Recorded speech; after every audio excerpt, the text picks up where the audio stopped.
Hello and welcome to this Eyes of Harmony first thoughts reaction thingamajig discussion on The Woman Who Fell to Earth, Series 11, first episode, Jodie Whittaker. What the hell? Interesting. Wow, Uh, that was incredible.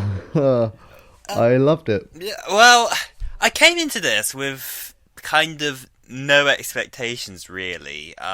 Yeah, Because, yeah, as we pointed out in the previous video, the marketing hasn't been great, but, it's just been kind of a struggle to get myself at all kind of, interested. So this is just a normal day. I wasn't, it was kind of weird for me sitting down before watching it because usually I'm like all hyped up and exploded and excited, and I just wasn't this time. I put on the screen, and I've came out of it with a really, really good vibe about the entire thing. Really, although as that said, with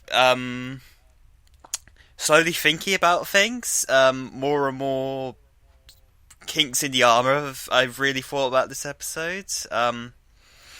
But yeah, my overall impressions are positive, definitely. I think the same thing I could say about the ones that I was excited for. Though I was excited for Deep Breath, and then when I came out of it, like I was a lot more disappointed, I guess. I could really damage it. Like the more I thought about it, the more I could really kind of Yeah, say, oh, this was wrong with it and that was wrong with it. I could really find yeah, that kind of but I mean, faults in that's it. always going to happen. That's how you kind of figure out criticism of this sort of stuff. I think But it's a yeah, strong introduction to the characters. I wouldn't oh, say that I definitely. wouldn't say the story as a whole was great, but in terms of setting us up for the new series, yeah, it did its job really well. I'd say I think this is surprisingly well. the best first Doctor story, actually, in my opinion, of the new series. Apart from Rose, Yeah, Rose is very very well done. But yeah, like this is better than Deep Breath, hands down. yeah, Christmas Invasion, I really enjoy. But I don't know. But things I like, uh, yeah, Jodie is great. yeah. Really enjoy Well, it. I'm excited to see more. the interesting thing about the current thing, well, about Jodie is that, like, like some of it's very much her own. Like, she's a little bit bubbly and all that. But I got a very, very strong David Tennant vibes from a lot of her mannerisms and a lot of the things that she does. Yeah, but to be fair, is that really a bad thing No, no, I'm not in saying some it is. ways? That's just Like, that's just one interesting thing of note. It's just yeah, it it was felt if definitely more it really tenancy. felt that if this was like David Tennant's first episode, then you wouldn't really have to change much of the script to make it so, really, at Yeah, all. I did think of that when she was on top of a crane. She said a line. I was like, I could put any doctor in that moment Hmm. and it would work. And that's when I was like, this is a good story. This is a good doctor. Like, when you can fit any of the other doctors in it, then it's a good episode. Yeah, Um, but but so yeah, what specifically got me about the whole David Tennant comparison was like how she the kind of sympathy, like the silence, as opposed yeah. to actively going, and doing That some. I'm so sorry had to see this. I'm so sorry this is happening to Yeah, you. I mean that is so David Tennant. Like, So I would like to really congratulate Chibnall on making a pretty good villain. I mean, it's literally the Predator from the Predator films, but um, yeah, yeah. So in terms of design, really rememberable. it's a cool design, yeah. I'm already gonna remember it really well. Like in years to come, I'm gonna remember the teeth and the face. Like it's just like I was looking at the ball, the static ball, and I was like, how are they going to make a toy of that for kids? Like, that's not good. And then it appeared, and I was like, there's the toy. Mm. I literally said it out loud. Um, there's the toy. Character is But yeah, now excitedly the licking their cool lips. thing is it can return. Yeah. They left it open to return, which is very cool, and I think they will. I think they will in this series, mainly because we know that there's still humans kept as trophies Yeah. somewhere. You know, like that's kind of. No The point Doctor between can't life let and that death. be, can they? Can she? I think Yeah. that's gonna come into play. Quite possibly, But like last season. The issue I have with the villain, though, like it's cool, kind of because it's a straight up Doctor Who villain, which is something that Moffat really went out of his way to kind of subvert on a consistent basis, so he didn't get quite so much, straight up monsters. The point which I had the biggest issue with the villain was when he stands on top of the roof and straight up explains his plan. Like, I guess I so. enjoyed But I the guess thing in I some enjoyed earlier ways, in the episode. There was a mystery side of things. The Doctor and his friend mm, and her friends were slowly like piecing together a mystery and whatnot. And they get to the roof and it's just all splurted out all at once. It's like I kind of would have liked well, to have seen that whole piecing together information go on for considerably longer than what it did, because, as I said, he just straight up explains everything. It's no longer a mystery. I think it works in terms of Tim Shaw's character, though. Like, he was arrogant, he cheated. You know, he thinks he's going to get away with it. I mean, he already got away with cheating. He's already using weapons and stuff. You know, like he's stupid, really. Like, I mean, you know, like like with the bombs and stuff. But yeah, I love the bit where the Doctor has the guy who kicks Tim Shaw off the crane. Really good moment. Where it's just like, you had no right to do that. Perfect. I could see Tennant saying that. Hey, that was very Christmas Invasion. Yeah. That But was that was. it was a really enjoyed it. I'm not sure how great it will be on rewatchability. Yeah, but I've already kind of, It's thought one about. I'd go back to in a couple of years rather than Yeah, I think it's good for the like, characters, the atmosphere, yeah. all that stuff. But I think as a story as a whole, it's not that great. It's all right. It's fine. It's serviceable, but that's not the story itself. Isn't the focus of the episode really? And I think that kind of comes across. It's more about building this new set of characters and introducing them into Doctor Who mythos and how they kind of interact off each other. And generally, I'd say the way that a lot of the characters bounce off each other are really good. One thing I would say is that a few dialogue points were like, "Ooh, that's kind of awkward." Yeah. So the dialogue wasn't. There were some moments. Yeah, there's a few. But over, particularly the comedy. I think the comedy falls flat on its face in this episode. I really did. But thankfully, that is really not the focus of the episode. That there's just like a few small comedic bits. But when it's what it does for most of the episode, it's actually really engaging. I really came to like the new characters. Yeah. Right. Killing Grace though. Damn, that was was a good move. You can see it coming. I saw it coming. I saw it when she was about to electrocute. I was like, oh no, because I was thinking, why is Graham gonna leave Grace to go on adventures? To me, it didn't make sense. And then when it was happening, I was like, oh my god, no, she's gonna die. And yeah, and so Grace is the woman who fell to Earth, really, and how it subverts, him talking about his gran. You think he's talking about the Doctor at the beginning, but like, really good, really interesting. I think Graham might die in the series. I think either his cancer will return or he'll sacrifice himself for Ryan, something like that. Possibly. I feel it was very Torchwoody, this episode. Really. No, actually, you know what it made me think of more in regards to introducing the modern technology side of things, the down-to-earth young person vibe of the whole thing, and the darker atmosphere complete with gruesome murders. It made me think of Class. Yes, that's the first thing that kind of came into my head. It's like Class was the prototype to what the new series would become, and that's a really interesting way I kind of think about it. Because it really, really struck me as Class. It's like some of that was so much like that. And I appreciate that in a lot of ways, like especially in the atmosphere side of things, because the darker lighting, the way that the city, the way that they kind of made the city feel more mysterious and a lot more dangerous, I guess, than a lot of the.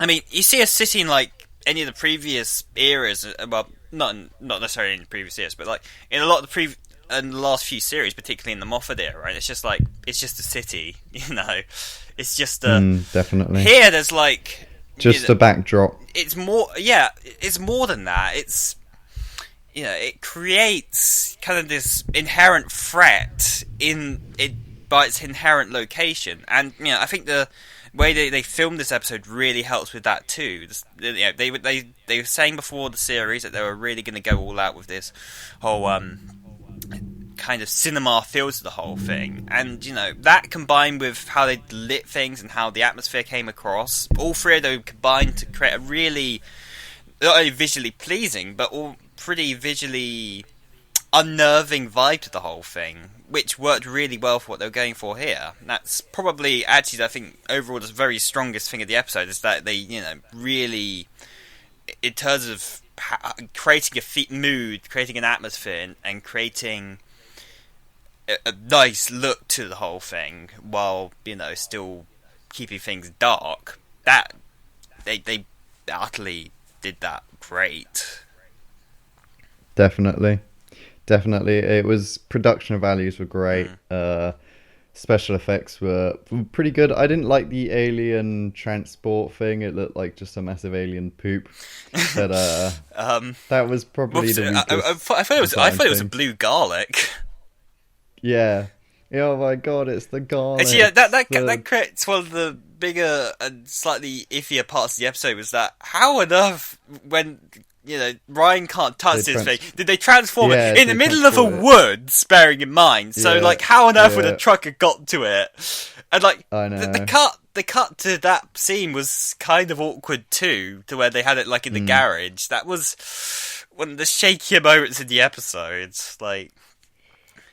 But I'd say overall really good. I bet at one point Ryan's going to have to ride a bike or somewhere to get somewhere quickly in an adventure. The bike thing's coming back. There's going to be a moment. There's got to be something. Yeah, where he's going to have to ride something. But I thought, the new theme. Love the new theme. Well, it's interesting because it's pretty much note for note the 1963 version of the theme, isn't it? More or less. And it has the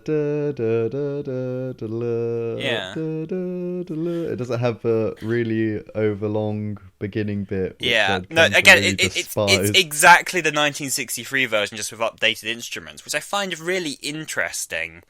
And alongside that, actually, if you look in the background of the credits, it actually that gave me very strong vibes of the William Hartnell title screen. I don't know if that's going to be the actual title when we eventually see it. I think it will be. But next week. Yeah, next week. Yeah. Bring it on. No, but it's a static image with the vortex kind of swirling around like they did in the William Hartnell era, and that's really interesting that they're kind of going back to that. Especially for a soft reboot. I thought they'd kind of go really out there with it, I suppose. But I guess we'll see. Yeah. Although on the topic of the soundtrack, most of it kind of really, really blends it into the background. I do not remember a single... I was trying to think, do I remember any music from this? It's no. Yeah, I kind of can't appreciate Murray Gold a bit more because, we got a lot of memorable tunes with him. Hopefully we can get more things. Give him a chance, of course. This is only the first episode, but it's just I'm guessing because it fit into so much of the background, it's more of a filmic, atmospheric, build on things, which, works in creating a mood, but I don't know. I really like kind of what we had before. I guess we need to hear the Doctor's theme, really. Her leitmotif is kind of what we're waiting for. I think there was a hint of it. A slight hint of it. When she was just about to do the run and jump, which was a really cool moment. I think when she was saying her legs used to be longer, I think that was a reference to when Tom Baker was hanging off a satellite before he regenerated. Yeah. Because Tom Baker's really tall. He is. So I'm hoping that was a reference to that. But possibly subtly. One thing I really didn't like was the way she chose her clothes. I think they really rushed They went to an Oxfam. I think... I wanted to see her try on some other clothes. It's fun seeing the Doctor try on different stuff Well, before. I mean, it kind of in a way gave me vibes to what they did with Matt Smith, to where they just kind of grabbed some clothes. Yeah, I wouldn't mind that, but I would have loved to have seen her wear some variations. To be honest, I actually, in a weird way, kind of preferred her in Peter Capaldi's costume. Not gonna lie, she kind of looked good in that. She did look alright, actually, didn't she? Yeah. I do like this costume though. I'm excited to see it in action. But the cliffhanger was great, awesome cliffhanger. Yeah. Really good. I mean, because straight away with the people I was watching with, like speculating straight away, like, oh, and talking about the episode, really, really good. And hopefully all the kids at school today are talking about it. Well, we'll see by the viewing figures. The overnight viewing figures haven't come out yet. 8.2 million. That's which is, it's more than it's more than Capaldi by about 2 million. It's more than Matt Smith by 0.2 million. So about the same level as Series 5 -ish. Yeah. So I know that David Tennant's was high, but that was obviously Christmas Day. Yeah, it was Christmas Day. And that was like 9. Plus, that was kind of at the height of it, I'd say, really. Yeah, because and then Rose was 9.9 million or something, or like 10.4, I can't remember. But yeah, so 8.2 is really good, especially when there's going to be loads of people on catch-up as well. Yeah, because I had to watch it on record. Then all the people in America as well. So that's really good for a British audience. 8.2 is great. Yeah.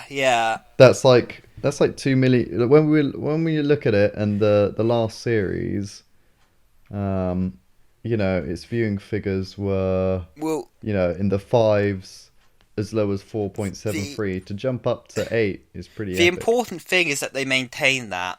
I remember very much the average on the day return tier was about 7 million. So they're not. Yeah. We're not going to get back to this number. I reckon it will probably balance out close to 6, I'd possibly say, because that... just from, like, trend from first episode to the rest of the series, generally, I'd say 2 million gap between that is usually quite common. Though it depends. I mean, that's going to be interesting to see, isn't it? What next week's is. Yeah, because, it's generally been positive as far as, critical reception and fan reception. But the real test for how much, how successful the first episode has been will be how much viewers are maintained from week to week. That's really the true indication of how successful the thing has been. Yeah, definitely. Oh, man. I'm just so happy with it. It really caught me. I really wasn't expecting much from episode 1. Like, I was like, oh, it's just gonna be all the... But the villain, while not obviously the strongest ever, was still like...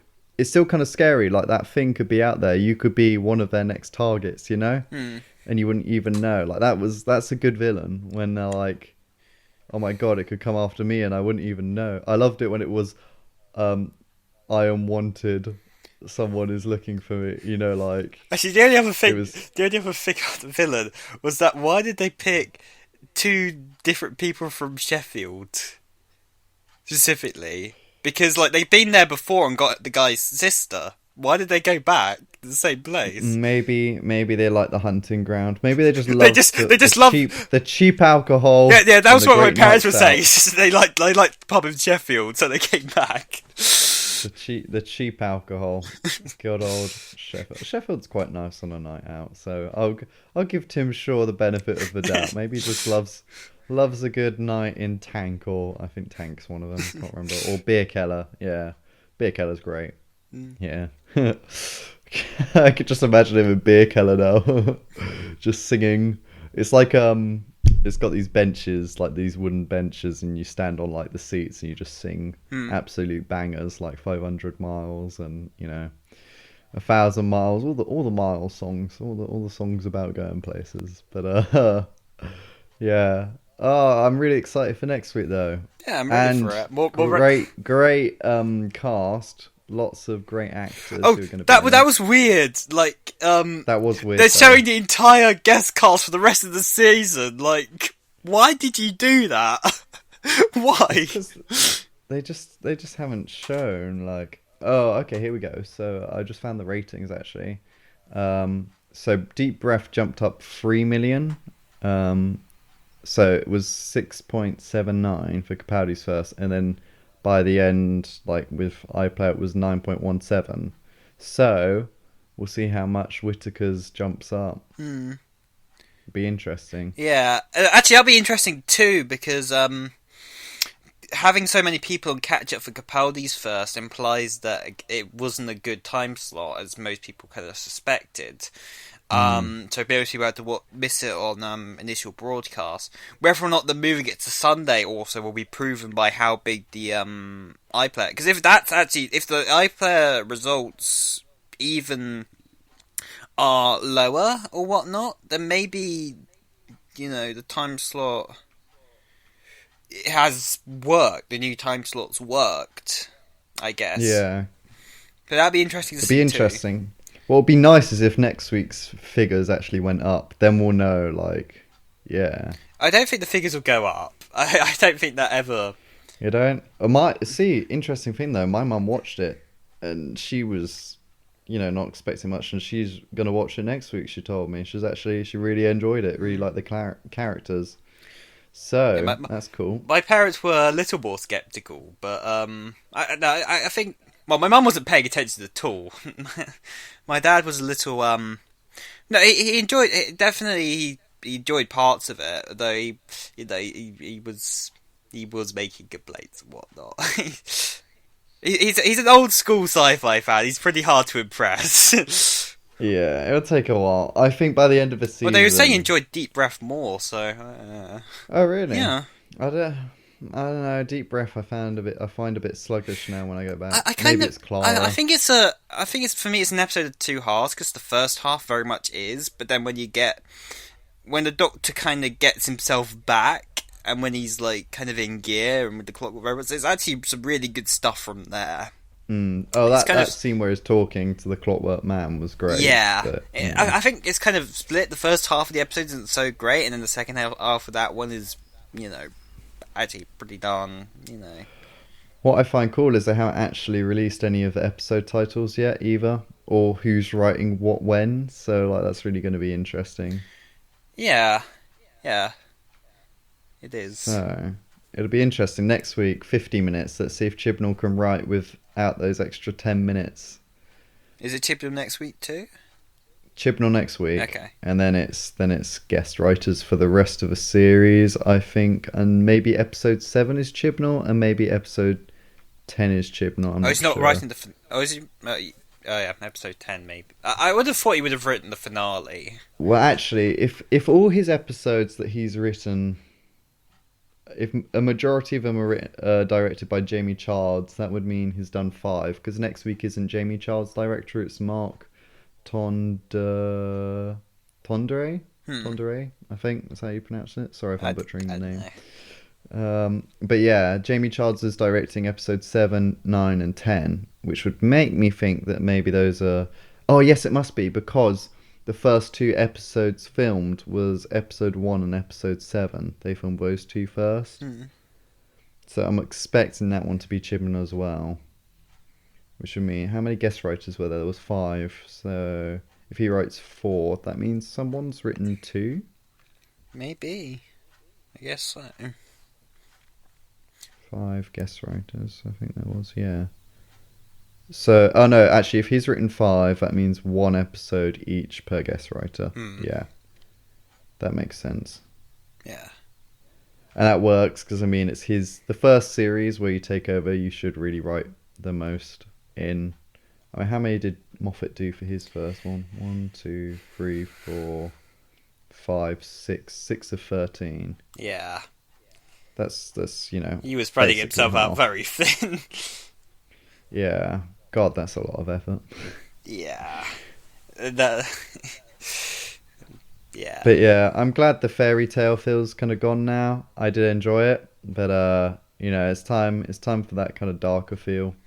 I'm ready. I don't think. Well, Doctor's always going to have a bit more fantastical elements. I don't think that's ever truly gone. But having something with a bit more bit more grit is quite refreshing after kind of what we've gotten generally, I'd say.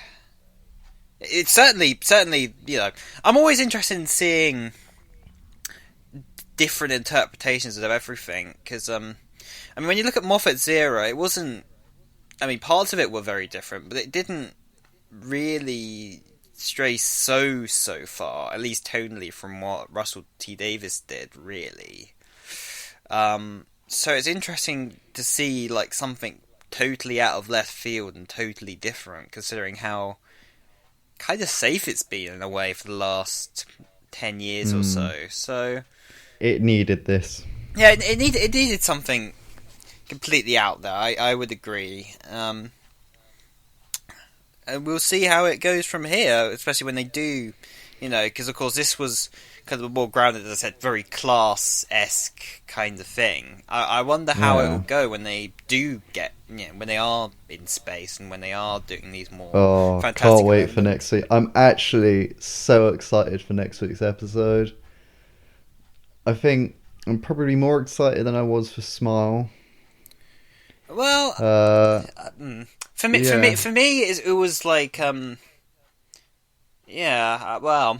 I enjoyed that last season's first with a pilot in that so much that I think I was possibly maybe more excited at that point, just because I think we're excited for a Capaldi season that we wanted rather than the ones that we'd gotten so far. Yeah.